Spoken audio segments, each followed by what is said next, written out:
ఇల్లు మీది రిజిస్ట్రేషన్ ఖర్చు మాది. క్రెడాయ్ ప్రివిలేజ్ కూపన్ తగ్గించుకోండి. ఈ మెగా ధమాకా ఆఫర్ పొందండి. CREDAI Vijayawada property show.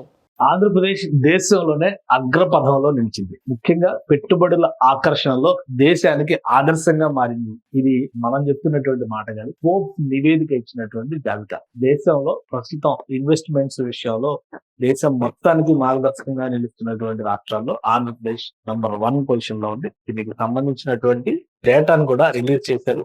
So Forbes డేటాలో ఏముంది, ఏ అంశాలను మెన్షన్ చేశారో ఒకసారి చూద్దాము. ఇది ఫోర్బ్స్ రిలీజ్ చేసినటువంటి లిస్ట్. ఫోర్బ్స్ అనేది ఒక ప్రతిష్టాత్మకమైనటువంటి సంస్థ.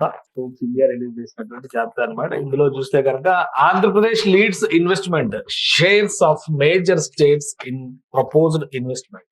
పెట్టుబడులు పెట్టడం కోసం దేశంలో ఉన్నటువంటి రాష్ట్రాలు చేసినటువంటి ప్రతిపాదనలు, కుదుర్చుకున్నటువంటి ఎంఓయూలు, వాటి ద్వారా వచ్చినటువంటి వాల్యూమ్ ఆఫ్ ఇన్వెస్ట్మెంట్ తీసుకుని చూస్తే కనుక ఆంధ్రప్రదేశ్ 25.3%, అంటే దేశంలో మొత్తం వస్తున్నటువంటి పెట్టుబడుల్లో 0.5% పెట్టుబడులు ఆంధ్రప్రదేశ్ లోనే ఉన్నాయి. అంటే గత 5 ఏళ్లలో ఒక దివాలా రాష్ట్రంగా మారిపోయి వేరే రకమైనటువంటి రెక్లెస్నెస్ రాజకీయాలకి కేర్ ఆఫ్ అడ్రస్ గా మారింది అనేటువంటి విమర్శలు ఎదుర్కొన్న రాష్ట్రం ఏడాదిన్నరలో. అలాగే ఇంకొక విషయం ఏంటంటే ఈ డేటా అంతా కలెక్ట్ చేసింది ఫైనాన్షియల్ ఇయర్ 25-26, అంటే గత సంవత్సరం 2025 ఏప్రిల్ మాసం నుంచి క్యాలిక్యులేట్ చేస్తే డిసెంబర్ వరకు 3 త్రైమాసికాల జాబితాను తీసుకుని ఫోర్బ్స్ ఇండియా రిలీజ్ చేసినటువంటి లిస్ట్. పూర్తిగా సంవత్సరం కూడా కాదు, ఇంకా 3 నెలల సమయం ఉంది.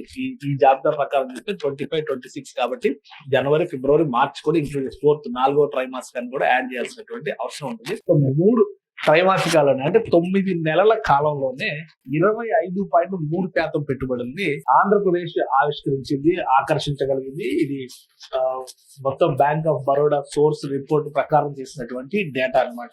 సో ఏపీ నంబర్ 1 పొజిషన్ లో ఉంది. రెండో స్థానంలో ఒడిశా 13.1%, అంటే రెండో స్థానానికి మొదటి స్థానానికి డిఫరెన్స్ చూడండి, ఆల్మోస్ట్ 50% హైయర్ ఉంది ఆంధ్రప్రదేశ్. ఆ తర్వాత మూడో స్థానంలో మహారాష్ట్ర 12.8%. ఈ రెండింటికి మధ్య ఉన్నటువంటి తేడా 0.3%. కానీ ఆంధ్రప్రదేశ్ కి నంబర్ 1 పొజిషన్ లో ఉన్న రాష్ట్రానికి సెకండ్ పొజిషన్ లో ఉన్న రాష్ట్రానికి ఉన్న తేడా మోర్ దాన్ 50%. అంటే ఏ విధంగా పనిచేశారో చూడండి. ఇక 4వ స్థానంలో తెలంగాణ రాష్ట్రం ఉంది 9.5% పెట్టుబడుల ఆకర్షణతో. గుజరాత్ 7.1%తో 5వ స్థానంలో ఉంది. తమిళనాడు 4.9%తో 6వ స్థానంలో ఉంది. రాజస్థాన్ 7వ స్థానంలో ఉంది. ఛత్తీస్గఢ్ 8వ స్థానంలో ఉంది. మధ్యప్రదేశ్ 9వ స్థానంలో ఉంది. ఉత్తరప్రదేశ్ 10వ స్థానంలో ఉంది. వెస్ట్ బెంగాల్ 11వ స్థానంలో ఉంది. కర్ణాటక 12వ స్థానంలో ఉంది. అస్సాం 13వ స్థానంలో ఉంది. జార్ఖండ్ 14వ స్థానంలో. ఈ టాప్ 15 స్టేట్స్ కి సంబంధించినటువంటి జాబితా. ఇది రిలీజ్ చేసింది ఫోర్బ్స్ ఇండియా రిలీజ్ చేసినటువంటి జాబితా అన్నమాట. ఇదే దేశవ్యాప్తంగా పెట్టుబడులు ఆకర్షించడంలో సక్సెస్ అయినటువంటి రాష్ట్రాలకు సంబంధించిన రిలేషన్. దీన్ని AP CM Chandrababu Naidu share చేస్తూ ఆయన welcome news of the people of Andhra Pradesh and strong start to the year 26 ప్రారంభానికి ఇది ఒక బలమైనటువంటి పునాదిగా ఆయన చెప్తున్నారు. It reflects the impact of our forward looking policy reforms, particularly the speed of doing business. ఇది మాత్రం ఖచ్చితంగా అప్రిషియేట్ చేయాల్సినటువంటి విషయం. స్పీడ్ ఆఫ్ డూయింగ్ బిజినెస్ అనేటువంటి కాన్సెప్ట్, అంటే ఈజ్ ఆఫ్ డూయింగ్ ఇంకొక అడ్వాన్స్మెంట్ చేసి స్పీడ్ ఆఫ్ డూయింగ్ బిజినెస్ పేరుతో 3 నెలల్లో ఏ ప్రాజెక్ట్ తీసుకున్నా కానీ అది ల్యాండ్ అయ్యే విధంగా ప్రణాళికను అమలు చేయాలనేటువంటి సంకల్పంతో ఆంధ్రప్రదేశ్ ప్రభుత్వం, కూటమి ప్రభుత్వం అధికారంలోకి వచ్చిన నుంచి మొదలుపెట్టినటువంటి ప్రక్రియ. దాని ఫలితంగా వచ్చినటువంటి అడ్వాంటేజ్ అని ఆయన చెప్తున్నారు. ఇక ఎస్క్రో, ఇది కూడా ఈ escrow including the introducing the concept of an escrow based mechanism for timely and transparent incentive distribution as well as the introduction of clear sector specific policy. ఇది ఖచ్చితంగా ఎవరైనా అప్రిషియేట్ చేసినటువంటి విషయమే. ఎందుకంటే ఆనంద్ మహేంద్ర అనే ట్వీట్ చేశారు, ఎస్క్రో అకౌంట్ అనే దాన్ని తీసుకొచ్చి గవర్నమెంట్ కూడా బిజినెస్ మోడల్ లో పనిచేయచ్చు అని చెప్పారు. మొదటి వ్యక్తి చంద్రబాబు నాయుడు గారు అని చెప్పారు. ఖచ్చితంగా బిజినెస్ మోడల్ లో దాన్ని తీసుకురావడం. ఎస్క్రో అకౌంట్ అంటే ఏవైతే వీళ్ళు హామీలు ఇచ్చారో వాటికి సంబంధించినటువంటి అన్ని కూడా ముందుగానే ప్రభుత్వం ఒక ప్రత్యేకమైనటువంటి అకౌంట్ చేసి దాని ద్వారా సపోర్ట్ చేయడం. అందుకనే ఇన్వెస్టర్స్ ఆంధ్రప్రదేశ్ వైపు ఎక్కువ ఆకర్షితులు అవుతున్నారు.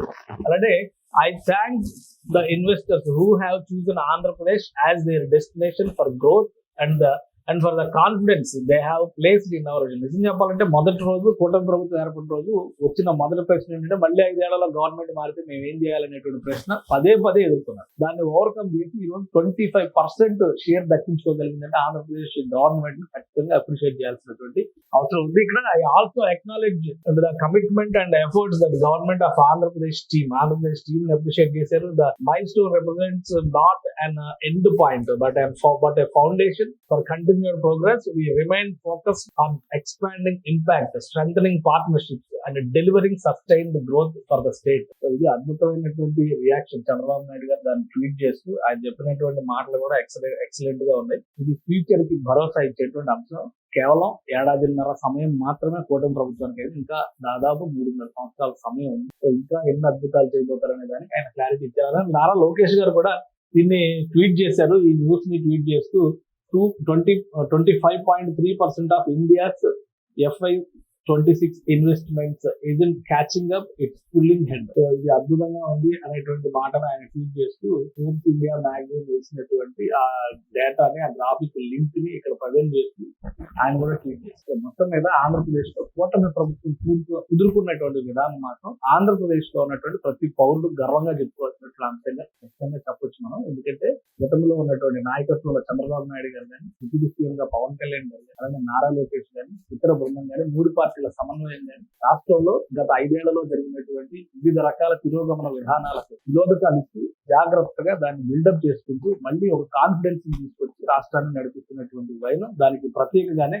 మనం ఈ ఇమేజ్ ని చూడాలి. ఈ రోజు దేశం మొత్తంలో ఉన్నటువంటి టాప్ క్లాస్ స్టేట్స్ లో మహారాష్ట్ర, గుజరాత్ లాంటి స్టేట్స్ లో కూడా పోటీ పడే, వెల్ ఎస్టాబ్లిష్డ్ కర్ణాటక లాంటి రాష్ట్రంతో పోటీ పడి 25.3% ఏమీ లేని ఒక అనామక రాష్ట్రం. ఏం చెప్పాలంటే ఆంధ్రప్రదేశ్ ఈ మాట చెప్పడానికి కొద్దిగా ఇబ్బందిగా ఉండొచ్చు. రాజధాని కూడా లేనటువంటి రాష్ట్రం.